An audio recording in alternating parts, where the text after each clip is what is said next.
Welcome back to another episode of Adoption Making of Me. Today we have a guest whose wife actually found us but from an article about us that was on Next Avenue PBS. And she went to her husband and said, "You need to listen to this podcast."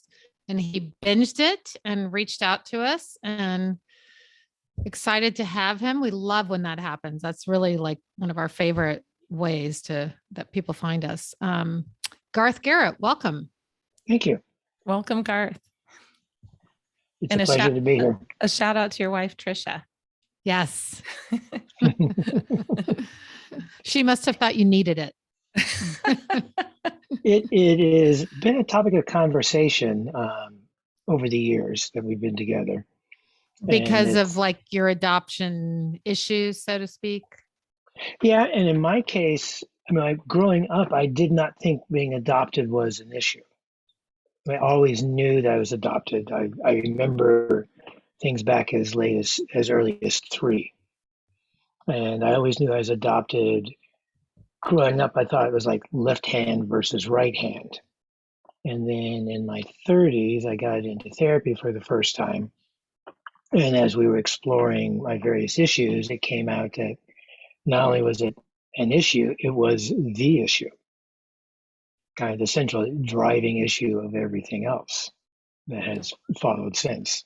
I like that you had a therapist that recognized that. Right. We've talked often about how so many therapists do not or did not. And it wasn't initially, but it kind of like as we were doing our exploring, it just evolved. It came out after a while. It was like, oh yeah, this is, and the more we dug into it, the more was revealed. And I've had several therapists over the years, including one who specialized in adoption, and especially the current one, who's also, I can say, the best of a good bunch. It really has helped me dig deep into and find out what was going on, as well as kind of healing it. Of which I will say, binging your podcast and writing a letter to you was also a healing thing, because it was the first time I put down from beginning to end the whole story. Well, let's have our listeners tell our listeners where were you born and what were the circumstances? I was born in Detroit, Michigan in 1953, and I was given for adoption immediately. And I was in foster care for 5 months, and then my parents adopted me. They had been married for 10 years, couldn't have kids, so and my dad was in the Army, so they decided to adopt.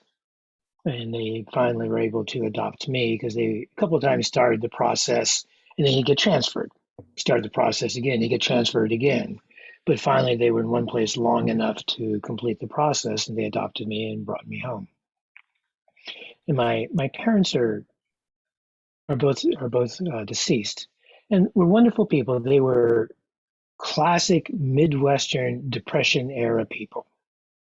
Hardworking, responsible, honest, loyal, not physically affectionate, not verbally affectionate, very, very stoic. So that kind of played a factor into it also. But they adopted me.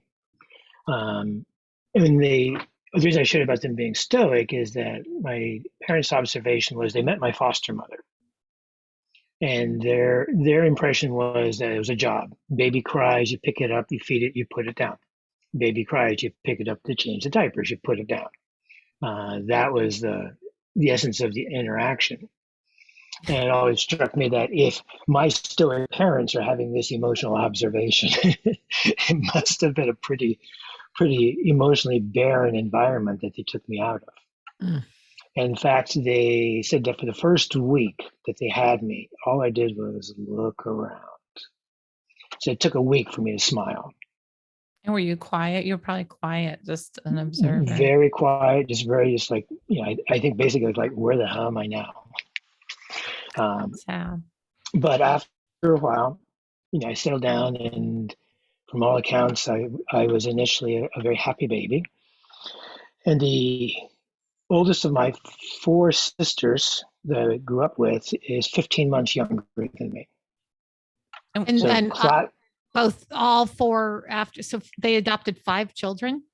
no, they adopted me and then had 4 biological children of their own after me. So it's a classic cases. Yeah, it is. Just 4 isn't that classic, but usually it's 1. yes. I was like, wait, how did that happen? Well, and even Wow. and they went from one extreme. So they were in their, I think, 30, 31 when they adopted me. And they had the last of my sisters when my mom was 43. So and they in were 1964, busy. 1964, that was like really late. Yeah. So they went from Old one parents. extreme to the other. They might have been emotionally barren, but they certainly weren't physically barren. Not once they started. And And- nowadays, that's pretty, like if you're in Los Angeles, that's a normal age to have kids. But back Oh, then, yeah, they're now- like the old parents, right? Yeah. Yeah. Yeah. And I do want to say my parents weren't emotionally barren. They just weren't, but they weren't emotionally expressive. Yeah. Now, I've met other people of my parents' generation who I probably would describe as emotionally barren, but they just had no tools and no cultural reference to express emotions. It just wasn't done at that time and in that part of the country. By the way, sometimes I just, it's my comic nature that just goes for a joke. Insulting people's parents. No, just going for a joke if I see one. Yeah. You're a person after my own heart. And then it's like, what did I just say? Why is he trying to select me? I thought it was funny. It was great. So 4 sisters. Wow. Mhm. Okay. And how was that? Did in retrospect, do you think there was did you feel adopted, or like you said, it was like left hand, right hand? It didn't. Well, it's interesting because what my experience was growing up versus what I understand now. So to fill a little bit more of the story, when my mom was pregnant and I was 14 months old, she was making dinner and turned her back for a second, and as a toddler will do, I reached up and to see what was on top of the stove and pulled a pot of boiling water down on myself and burned all the skin off my right shoulder. In fact, there's a picture with me with about a 4-inch bandage. And I actually you can see in my right leg to this day where they took the skin graft off my leg to put it on my shoulder because there was no skin left. And for years I was teased because I had leg hairs on my shoulder. So that happened just before first of my sisters was born.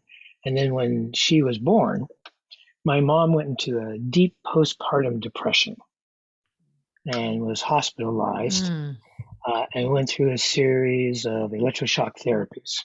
Yeah. So then she eventually did come home. But what that meant is by the time I was 18 months old, I was on my 4th mother. I had my birth mother, my foster mother, the mother that adopted me, and then the mother that came home from the hospital. What was she like? I'd asked my dad years later, if mom was any different before and after the electroshock therapy, and he said no, she was about the same. But when the oldest of my sisters was having a baby, my dad took her aside, expressing his concern because she was like my mother, and he told her that our mother was never the same. So apparently completely changed her personality. Then being in the Army, of course, we continued to move to France. My mom becomes pregnant and delivers not 1, but 2 children. That was unknown to everybody until the birth occurred. So they had taken an x-ray, and apparently the twins had lined up just perfectly. So it looked like one baby on the x-ray. And in those days, you took one x-ray and that's all you did. There's a baby there, you were done. No ultrasounds and all that. They didn't have that then. My mom went through the same thing. She got pregnant after adopting my brother and I, and had twins, x-ray, which of course, they don't do x-rays now. for pregnant people. I mean, exactly. So my parents going from one extreme to another. Now they have 4 children under 4. And from a very young age, again, I remember 3, and there was just always this feeling of something was wrong, that I was missing something. That you were missing something. Mm-hmm. Yeah, I was felt missing that. something. Yeah. And part of that is that when I was about 3 or 4, I remember asking my dad, well, what does adoption mean? And he said, well, that means we went to the court and the judge said we could have you. And my 3, 4-year-old mind interpreted that as the court told them they had to take care of me. Oh. So, and this is where them being stoic and not explaining things and not being physically affectionate, it's like but with my sister, they were, and then when the twins came along, with these, cute little babies and all the gooing and gushing, and it's like, how come I don't get any of this? Yeah. And the conclusion was, it's because the court told them they had to take me and I was an obligation. Years later, my dad gave me the original letters that he had sent to his mom and my mom's mom. And you can tell from the writing that they were actually very excited about having me. So the reality and my 4-year-old interpretation were completely different. But added in with what we now know as the primal wound, it was a real difficult sort of thing. And I remember thinking, well, my real parents will come and get me. And then I'll be happy. They'll love me and I'll be happy and everything will be fine. And somewhere about 4 years before we came back to the US, I realized they're not coming. And here I am and I'm stuck. This is just the way it is. I would have to say until I was July of my 43rd year, that I would wake up every morning in emotional pain to the point where it physically hurt. I mean, it just hurt. Every day. Did you know that were you aware that that was emotional pain, or did you no, you thought it was physical pain? And in fact, I thought this is how everybody woke up. Mm-hmm. And then it'd be like, as a kid, spending the night at some friend's house, and they could wake up in the morning, be all happy and ready to go, and they'd be like, "Huh? Yeah. This is a strange reaction." Or I remember one time, mother staying at some kid's house, and the mother came in and gave some sort of strict direction, go to bed 8 o'clock or something like that. And my comment was like, "Oh, your mom is really, your mom's really mean." And he was like, "No, she loves us. She's just giving us, telling us what's what." And I had no frame of reference on how that kind of stuff went. And so I just assumed it was me. Something wrong with me. I was given up. The court forced my parents to take me. Mm-hmm. I wasn't given a hug. In retrospect, now I realize, what I really wanted was just to be hugged. Yeah, just to be loved and touched. Yeah. Were the girls, were your parents affectionate with them? More affectionate with them, and particularly the twins. But also, she didn't have postpartum depression after the twins. No. And what about the youngest girl? So she comes along. She's 11 years younger than me.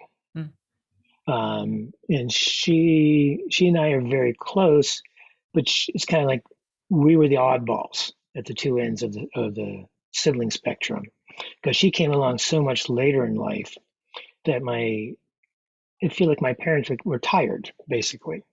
Yeah. Having 4 kids under 4, and then 4 teenagers all living in the house at the same time. And then there was my youngest sister, who was 7 years younger than the twins. So just enough of an age gap that she wasn't really included with her older sister's stuff. She was the annoying little sister that was tagging along all the time. So she kind of got the short end of the stick. And you two became close. Yeah. I'm curious, your sister who was born 15 months after you, Hmm. so your mother went into the hospital with postpartum, so they had a separation. Yeah. Does Hmm. she have any of abandonment stuff from that separation right away from her mother? She, I don't know what she would say to that. We've never discussed it. It was interesting in writing my story to you is when I realized I had two primal wounds. The first one with birth, and then the second one when my mom went through her postpartum depression. And my sister had a primal wound. Now she didn't lose her biological mother, but the woman who gave birth to her and the woman who came home from the hospital 3 months later was not the same person. Interesting. And I think that I do think it probably did affect my sister. She's very much like my mother. That's what you said, that your dad was Yeah. concerned. Yeah. But I don't want to publicly psychoanalyze Right. No, of my course sister. not. Right. And then how were your teenage years? Did you struggle in teenage Yeah, and years like other relationships. adoptees and Yeah. acting Yeah. out? Part of it being, well, I do want to tell one story about those of my sisters, Yes. which is that when I was about 5, so at that point we were living in Kansas, and as an Army brat, I pinpoint how old I was by where I was. Mm. Okay, I was in Kansas, so I was 5 and 6. This happened in Georgia, so that was 7 and 8. This happened in France, I was 3 and 4. That kind of Gosh, thing. you really just have a life of instability, like really Constant mood. no foundation, really. Just Right. None whatsoever. Mm-hmm. And my sister and I were arguing about something, and she turns to me and says, "Well, you're not really part of this family anyway." Mm. Yeah. And unbeknownst to her, my mom was standing nearby and heard this, and a very cold voice said, "Don't ever say that again." And my sister is a very strong personality, is very willing to give you your opinion. When she was 4, she was willing to give you her opinion.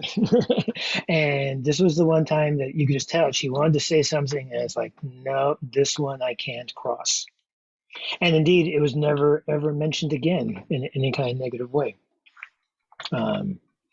So that was one of the positive memories is that my mom establishing, no, you do not say that to him. Nonetheless, unfortunately, between all the emotional instability around my birth and early years, and then being in the military, we kept moving around all the time. And while my dad was in the Army, that was actually okay because we knew the other military families and the kids in the diplomatic corps, all who knew that we're here today, who knows where we're going to be tomorrow. So you'd walk and say, "Hi, how are you?" And immediately sit down and start playing because you didn't know which kids were going to be moved tomorrow. So everybody was accepted immediately. And then my dad retired from the Army and moved to Ohio because he was getting up high enough in rank that they would start to transfer him every year. And education was really important to him. So he didn't want me to go to 4 high schools in 4 years, like he was watching happen to some of his other fellow colleague officers, happen to their families. So I retired so that I would go to one high school, which I did. We moved to Kent, Ohio, into a place where everybody had lived there for like 3-4 generations. Everybody's relationships and friendships have been formed by 3rd grade. Yeah, it's almost worse. Yeah, I arrived in the middle of middle school in 8th grade. In all honesty, never ever felt accepted. Never felt like I belonged. Being a military brat, I could get along with the different groups. So at the time I was a jock, I got along with the jocks. At free periods, I tended to hang out with the freaks. I could talk. I played piano, so I could talk and interact with the kids in the band. But I didn't ever feel like I belonged to one of those groups. It was always superficial. That's how adoptees, that chameleon, Yeah. thing that many adoptees share. Yeah. And between being adopted and military, I had that in spades. So I was very good on the surface, but never, ever feeling like I belonged. So the high school years were really very, very difficult. College was better because it was kind of everybody was starting over again. So now people were open for the first time. Did So you from stay there in on, Did you stay in Ohio for college? yeah, I went to Kent State University, which was in the town that uh, where we lived. My dad chose that because he was looking at putting 5 kids through college. Yeah. So he got a university job, so he got a cheaper tuition, which was a smart move on his part. But that's how we wound up at Kent State. And in my junior year, the local regional newspaper, the Akron Beacon Journal, had a Sunday magazine spread of several pages on adoption. And this was 1974, I think. What kind of spread was it? Like just Well, about adoption or about adoption, but I think it was ahead of its time because it was talking about that adoption had more of an impact on people than we gave credit for. that is, yeah. And talk about the different experiences and the couple of people who had been reunited and what their story was like, and what some of the issues came out. Because I mean, as you guys know about, the scoop and grab Yeah, the baby orientation scoop back, area. Yeah. And the idea was that the baby doesn't know anything, so it's not going to matter. So no reason to tell it anything. So my parents actually were, in their own way, unique in that I always knew I was adopted. I always knew I was part of the family. But I read this article, and it took me 45 minutes to read it, and finished it. And my parents were in the living room, and I asked them, "Well, what would you think if I ever went to go search for my biological parents?" And they just kind of shrugged their shoulders and said, "Well, we just kind of assumed you'd always do that someday." Oh, they did. They said Yeah. that. But that was the end of the discussion. Yeah, just like that's so many. Yeah. Not offering to help or anything. Just like, well, No, good luck to you. yeah, that's like, yeah. So it was a two-sentence exchange, no expressions of support nor opposition, just like, we just assumed we were going to do it, and that was the end of the discussion. And it was no like, well, how do you feel about reading that article? Or, nothing inquisitive. I didn't raise the issue, so they didn't ask. Which again was very Midwestern, particularly for their generation. Yeah, I had grandparents from that Missouri, and they didn't ask anything. Yeah. Hello, I'm from here. Yes, I know. Yeah. My husband's family too. We joke about it sometimes. Like they think both of us just talk too much, too many feelings. Well, there's a funny story. So when my dad finally retired, for good, quit working, he and my mom moved to Phoenix. And there were a couple of times that my oldest sister moved to Phoenix also. So there were some times that she and my dad would drive out here to see me. This was after my mom had passed away. And she would complain that my dad didn't say anything. It's a 6-hour drive. And he said nothing. Quiet. And so she brought it up, and it's just like, well, it's like, say something. And the next time they came to visit me, they left. Becca, she tells the story that they leave Phoenix, and he's chatting away with her for about half an hour, and then says, "Okay, have we talked enough now?" And was silent the rest of the trip. And for our listeners, you're in California, by the way. Yeah. So again, 6-hour landed. drive. Yeah. So did you then start your search? No, I didn't.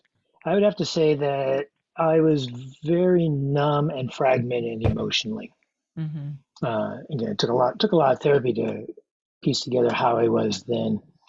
I actually started to search for became interested in my late 30s here in the Los Angeles area. I met the first woman that I truly, truly wanted to marry. And for a number of reasons, a lot of which I realized in retrospect had to do with my emotional damage, got in the way of the relationship. And it didn't work out. And I spiraled into a really dark place, a very painful place. And for some reason, the thought occurs to me like, well, if I'm feeling this much pain over this, what did I feel when I lost my biological mother?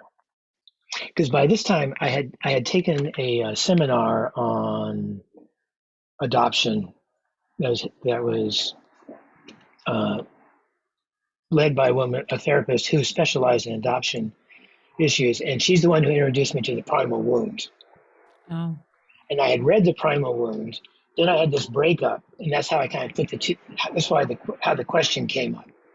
If I'm feeling this, and this is not the primal wound, what did the primal wound feel like? So you were sort of like getting into the meat of it all, but just not feeling the the depth. Yeah. So that's when I began my search. So I'm in my late 30s at this point, approaching 40. When I began, so I reached out to the adoption agency. When I searched for the adoption agency, it turns out they were out of business, but I found out the organization that had taken over them, who had all the records. Was it a private adoption, or was It it was, through an agency? It was Michigan Children's Aid Society. Okay. I think it was a nonprofit. And a different nonprofits now had their records. And I had, from the work with the adoption therapist, learned about some of the different groups like Alma, et cetera. There's a funny side story. At one point, she thought it'd be a good idea, and she sent me to a group of birth mothers, support group for birth mothers for women who had given up their children. And I was sitting there listening to these for a couple hours to these stories about women who, one woman had found her daughter and had gone to a bunch of her high school basketball games, but wasn't ready yet to introduce herself, didn't think it was the right time. And some really painful stories about what it was like to give up their child, what it did to their lives, the difficulties they had finding their children, etc. None of these women had a successful reunion at that point. And at the end of this meeting, I share my story, how I was given up at birth. And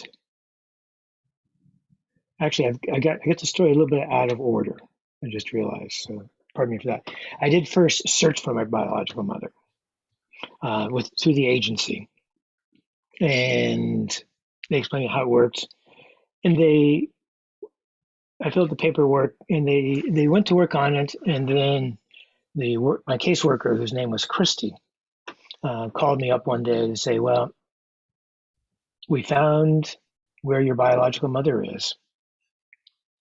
And unfortunately, the way we work is that we have a contact at Social Security. And that's how we find out where the person is. And then we have a whole process. We write a letter first, and a follow-up letter, and a phone call. They had a whole process. But apparently, the person who was their contact at Social Security was out sick that day, and they had somebody else covering the desk. Got the request from the agency. So he just decides to call up my biological mother and say, "Hey, I get this request, your biological son wants contact. Do you want to talk to him?" She says no and hangs up the phone. He jumps like 3 steps. Yeah. And the agency, she was full of apologies. Like, this is not how we normally handle it for exactly this reason. And now that my biological mother had said no, we were done. Oh. Yeah. That she had said no. There was no more searching. They could not legally or ethically have more contact with her. And that's when the adoption therapist sent me to this birth mothers group. and I'm sharing them this story. And when I finish telling them the story, this huge howling and shrieking goes up, and they just like this cacophony of no way, somebody got in the way, somebody got to her, somebody's lying, somebody's interfering with this. They could not accept the idea that a birth mother had a chance to reunite with their birth child, and turned it down. And needless to say, I did not go back to that group after that. It was a one-time meeting. I was going to say, that's pretty interesting. You were there. Did you feel supported from that? How did you feel from being with all these women? No, I didn't. The therapist thought, the reason she sent me, that she thought they would respond warmly to me. It's like, here, they're looking for a biological child. I'm looking for a biological mother. They would kind of naturally want to nurture me. Instead of, it was just this huge, it was almost a rejection. Yeah. Like a disruptor. You're a big disruptor. It disrupted their story too much. Yeah. And it was too vulnerable and painful to go back another time. And certainly none of them reached out to me. So I just, stated that. I'm fascinated that you had therapists that were trying these things, to be honest. It's even though it's a little bit like out there doing that, at least they were addressing some things with you. Yeah. And this particular therapist, again, her specialty was adoption issues. She herself was adopted. And I worked with her for about maybe 6 months. And then she got pregnant and stopped her practice, which wound up being kind of like another abandonment. It's just like, every time I turn around and start to trust someone, they wind up going away in one form or another. And so you're in your late 30s at this point, almost 40? Mm-hmm. And then what happened next? So a couple of years after that, I started to get curious about my biological father. So I called up the same agency, got the same caseworker, and told her what I wanted to do. And she said, well, we can't do that because he's your alleged biological father. Because his name's not on your birth certificate, so he's not legally your biological father. But it turns out, when I first contacted them, I'd asked them for whatever non-identifying information they could give me. And in the records they sent to me, their records had a sentence saying that my biological father very much wanted to marry my biological mother, but her mother said she was too dependent on her daughter for her daughter to get married. Gee. And as I've learned more stories over the years about my biological grandmother, she was quite the character, both positive and negative. But when I pointed out to them that their record said he knew of me and wanted to take care of me, she said, well, let me go talk to my manager. And she called me back a couple of days and said, well, okay, we'll search for him based upon their own records that they were going to search for him. And it took a little while. Being a nonprofit, they're not like the profit researchers can find somebody in a couple of weeks. Yeah.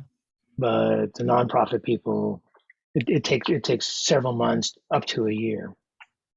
And then finally one day, Christy calls up and says, well, we found a biological brother. And he didn't seem to be particularly interested in it, but he shared the information with his sister, who was interested, and was I open to contact with her. And but of course I was. And a few nights later, I get a phone call, and she identifies herself. And the opening sentence is, so what makes you think that my father is your father? It was very hostile. She's hostile, but she's open. At least you have that, right? I mean, it's an in. Yeah, she at least she called. I mean, initially I would not have said she was open. Yeah.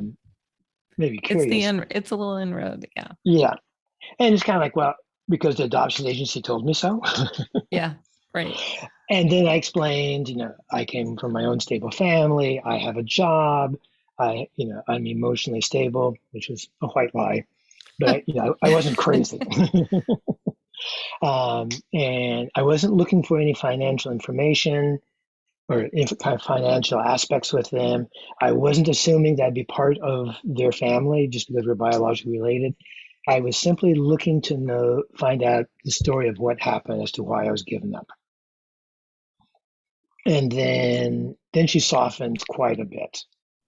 And we had a series of phone calls, and she told me about my biological father, who unfortunately had already passed by the time we were talking. Interestingly enough, he died the same year my daughter was born. How many kids? I was wondering if you had kids. Yeah. How many kids do you have? I have one daughter who is married and had 5 grandchildren. Nice. Yeah. That must be fun. Yeah, it is. And in fact, it's interesting going back to that Portuguese word "sausage," but the longing, the lingering longing, and how in a number of the podcasts, people have talked about when they held their biological child for the first time, they really, this is my first biological relative. Mm-hmm. Now, and that was wonderful for me to hear because it gave vocabulary to what I had experienced but didn't have words for. In that, like everything is a bit of a story here too. I was dating her mother in New York, where I lived and worked, and she had moved to Utah. Then called up after she'd moved to Utah to say that she was pregnant and had met another man too.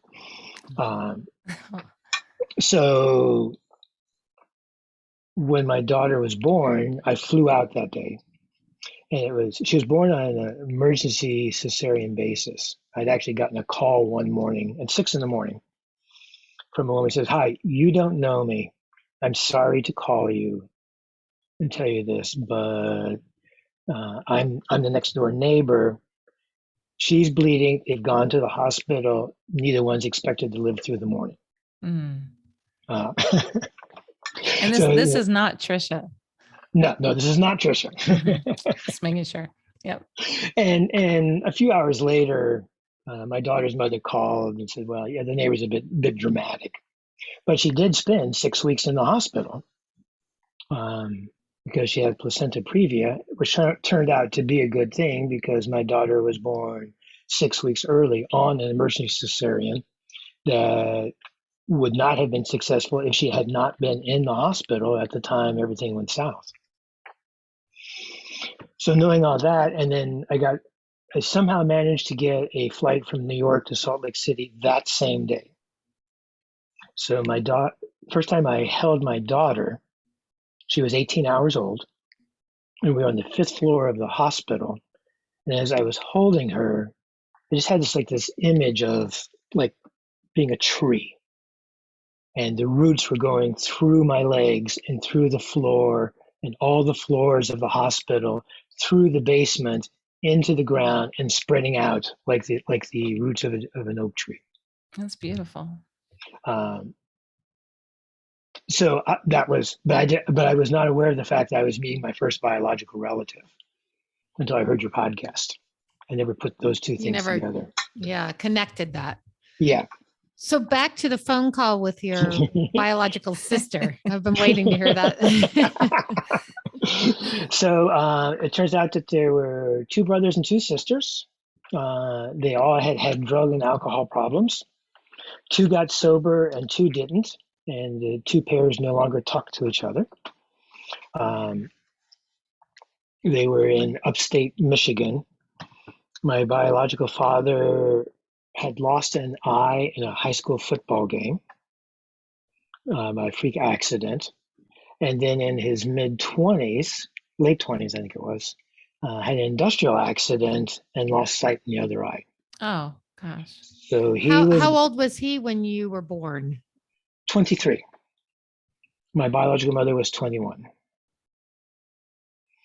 And the story of how they met is my eccentric grandmother was out drinking with her daughter. She wanted to go to the bar, so she didn't go to the bar by alone, so she brought her kid with her. So this is the same grandmother who wouldn't let her get married. Yes. And my biological father was the bartender. They started dating, and she got pregnant. And this is where interesting stories come out. So the story I eventually got from my biological mother through my sister was that she was pregnant. Biological father wanted nothing to do with her, wouldn't help her whatsoever. She even went and asked his family for $100 to go to a home for unwed mothers. And they all turned her down, had nothing to do with her, completely abandoned and shunned her. So it's completely false what's on your Well, documents. but that's the question. Is it? Yeah. Because that was her story, and the document said that he wanted to get married. It's actually, I was reading it today. It said he very much wanted to marry your biological mother, which I just find interesting. Who told him that though? If he wasn't, was that maybe the story that that the adoption agency put together for your adoptive parents, so that spinning the story to make it look like it wasn't a terrible situation you came from? I don't know. I don't think so, because the way the rest of the information is written, it's very, very factual. Your biological father was 5'6", 176 pound, that stocky athletic build. Your biological mother was 5'1", blonde hair and auburn eyes, played the piano. So it was all very factual. It was no sense of, and it was just thrown in the middle of it all. So, and how did your sister, did I miss this part? How did your sister know the story? Well, she didn't know that part. Oh, okay. So with the paternal biological sister, I was news to them. Oh, okay. Nobody had any information or knowledge of me, including their mother. Oh, right. Because she came along shortly after. Yeah, she came along afterwards. And the one thing that helps give credence to what the agency had written is that in the same paragraph, they said that shortly after my birth, my biological mother had married her old high school sweetheart, which I have subsequently confirmed with my biological sisters. So she has you, and she's not allowed to, keep you. And right. He is off. He marries somebody else, and she goes back and marries her high school sweetheart. Right. Okay. And the suspicion is that he's the one that probably paid for the unwed mother's home. But there's no proof of that. Not her mother who. No. Jeez. So I'm taking it that she was not alive when you found your other sister. Actually, she was. Okay. So you met her? Nope, never met her. She's not open to it. She wasn't open to it. So I guess let me go ahead and finish the biological father, and then I'll kind of keep going chronologically. So on my paternal side, my father's side, had several conversations, learned about him, and we were beginning to develop a bit of a relationship. And I got his story. He unfortunately died at 54 of colon cancer, multiple cancers. So he had a difficult and not a happy life. And again, his wife and his children, none of them knew anything about me. I think that's part of the reason why she was so initially hostile when she called up, because it's like none of us ever heard about this.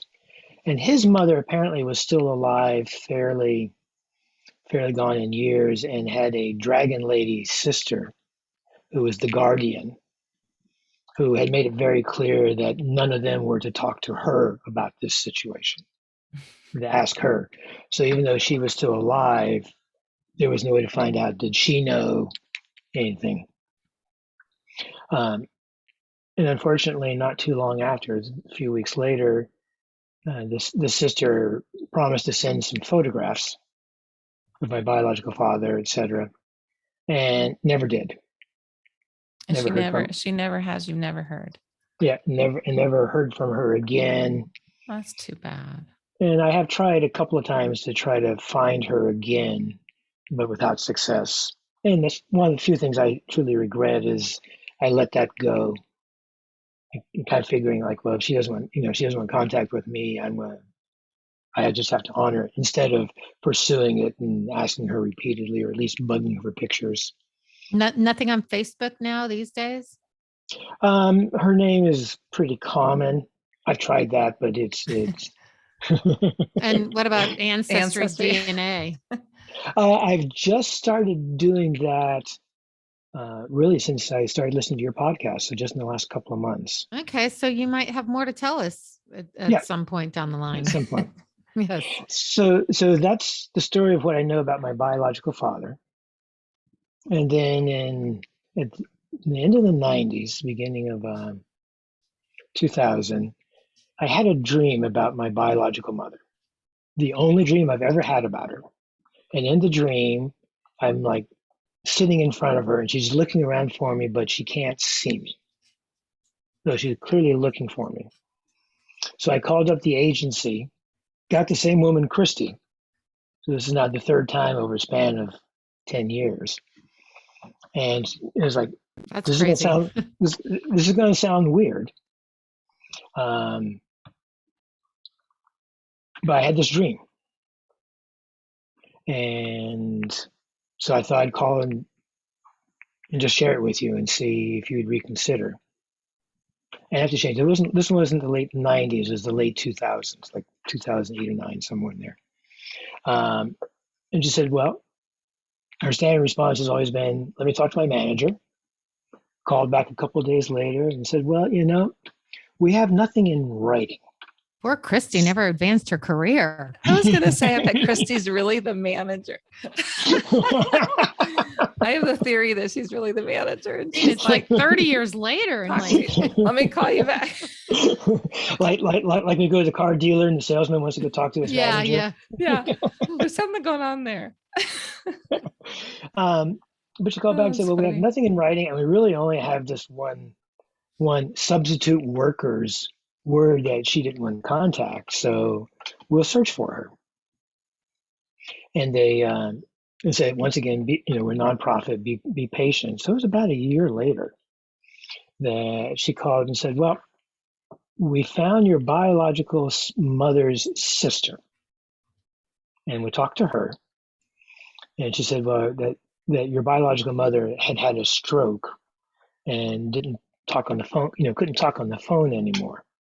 But that her daughter, my sister, might be interested or would be interested. So we'll contact her. And then indeed, a week later or so, they call back again to say that your maternal sister is very open to talking to you. And so one day we had a phone call. And same, giving her the same spiel, I've come from a stable place. I don't assume anything. I don't need anything. I frankly just want to know, the story.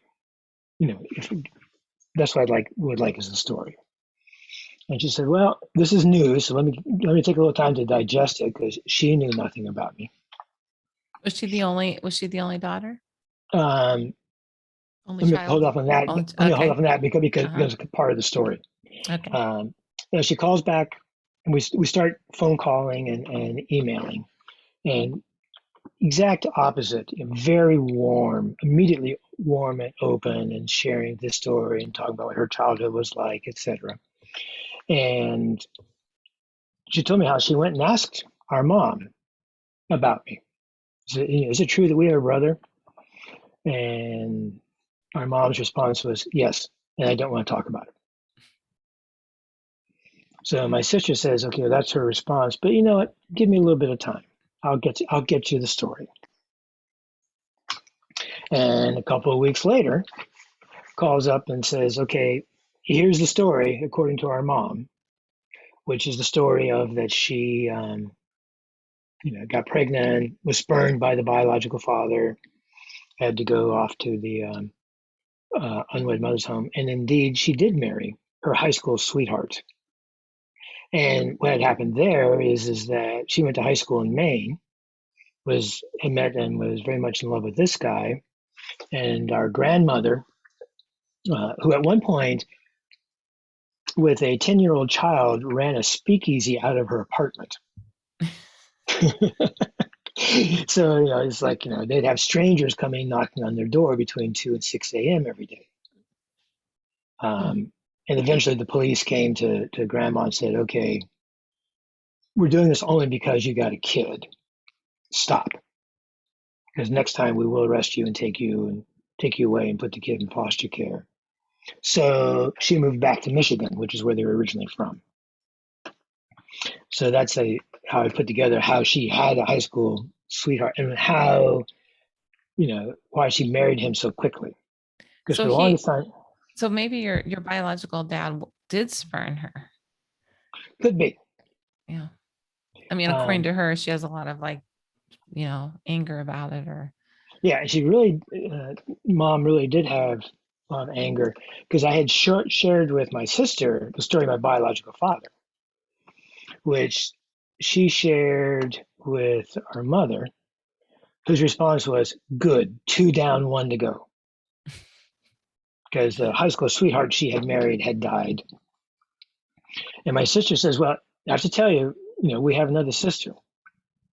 Who's their father? Was it the high school sweetheart? That becomes part of the story. Okay.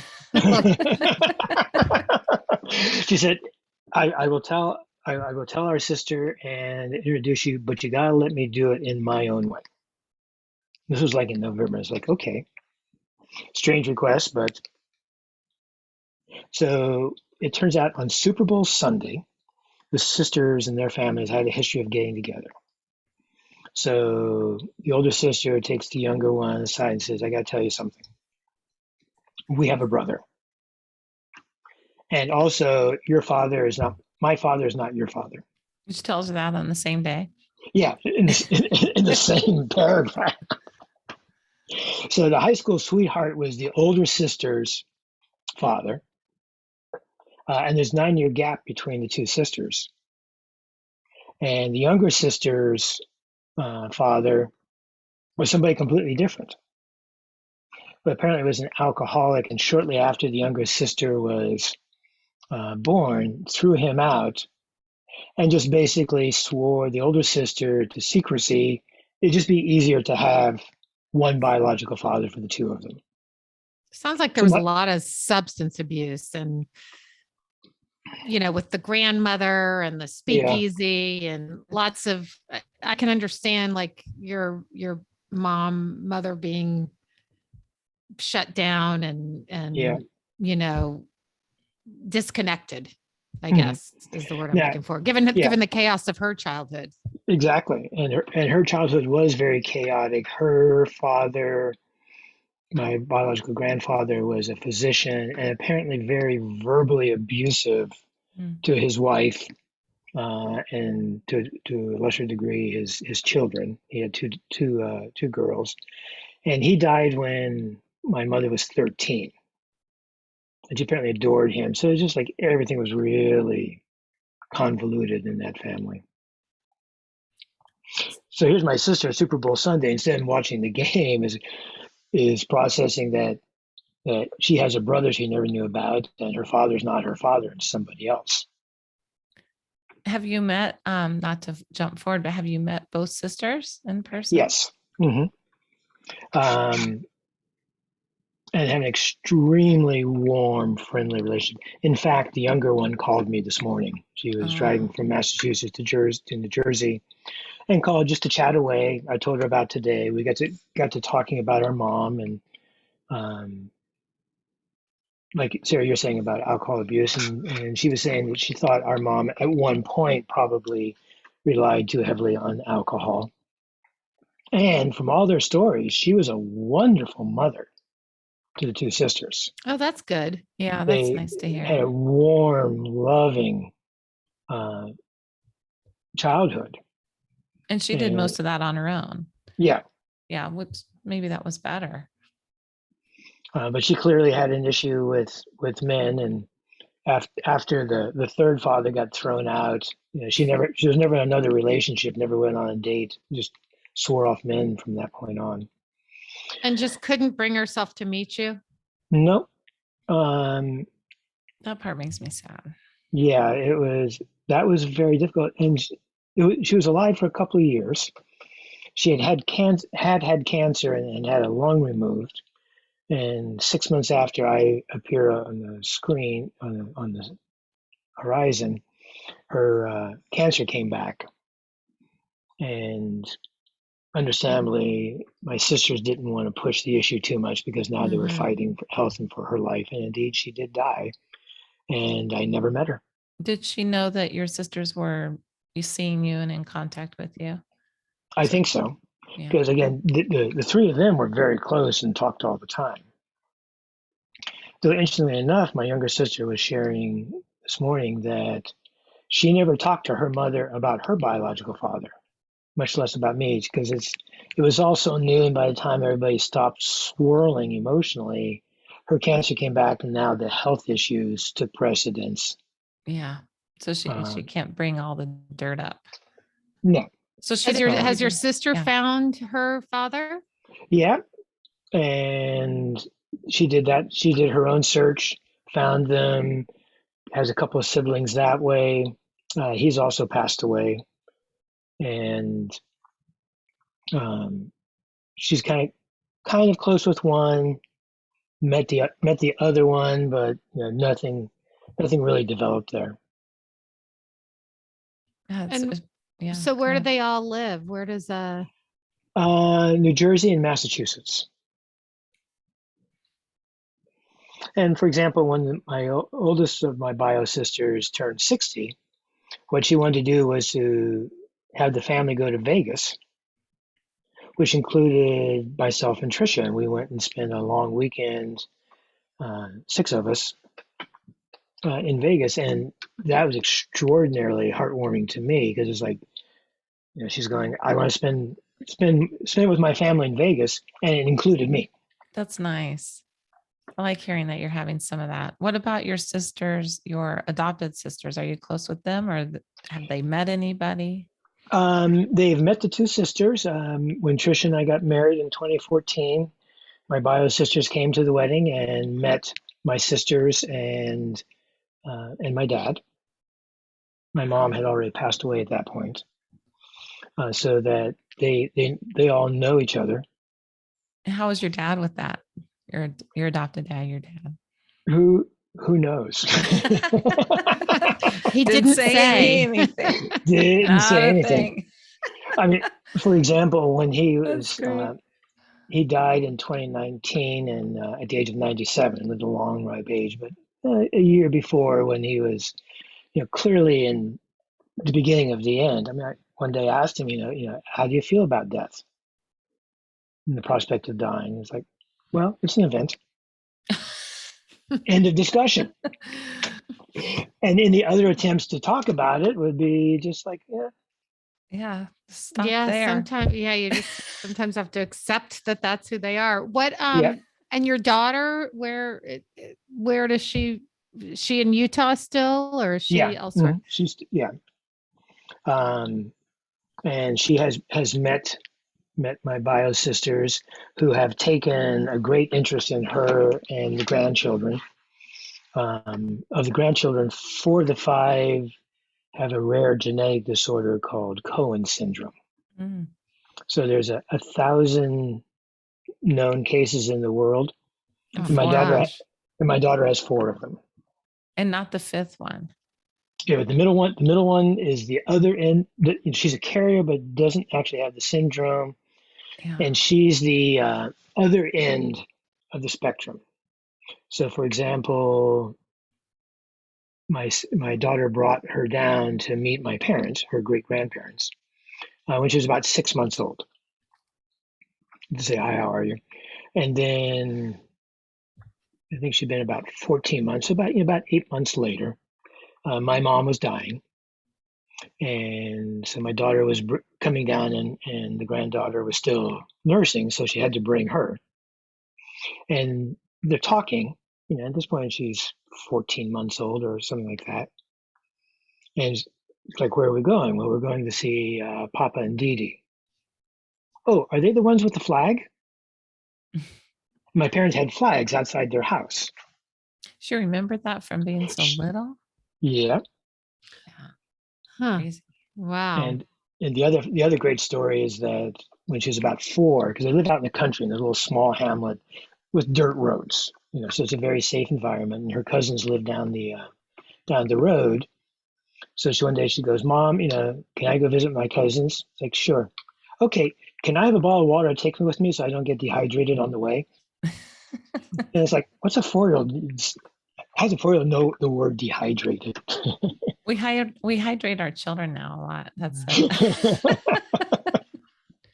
Well, it sounds like everything has really, you with the exception of your biological father's side, it sounds like a really good and close situation and family, and it's all turned out really well. And I'm really happy to hear that. I really, really appreciate you sharing your story and coming on and telling us. And I really hope you find out stuff on Ancestry. That's what I think. And let us know. That's not maybe a you will closed find them, and so there's you'll more have that's to going to go on. Have to keep us posted. I'd be more than happy to do that. Thank you so much, Garth. I really enjoyed hearing your story, and glad you reached out to us. Well, thank you, and thanks for everything you're doing. As I said, it's been very impactful in my life, and has really, really helped. It's helped in my healing. Writing to you was a huge thing because I shared that with all my family and closest friends, and I mean, like a lot of them wrote back and like, we had no idea. That's big, actually, that you did that. I haven't even done that. That's a big thing. Well, I'm really glad I feel honored that this has happened. I know, me too. We impacted you. I guess that's the word I'm looking for. That we had such an impact. It's always great to hear that. You never know, Well, definitely so. And again, I keep listening to the podcast because I have literally taken something positive away from every one of them. I'm glad. We do too. It's really been such a life changer for us. I know I'm going to think about you tonight and your whole story. It's like in my head. I still more things. I'm like, oh, yeah. So we're going to stay in touch with you. Yes. I appreciate that. Thanks for coming on, Garth. Thanks. Thank Garth. you so much. Thank you. Bye. Okay. See you again. Bye now. Bye.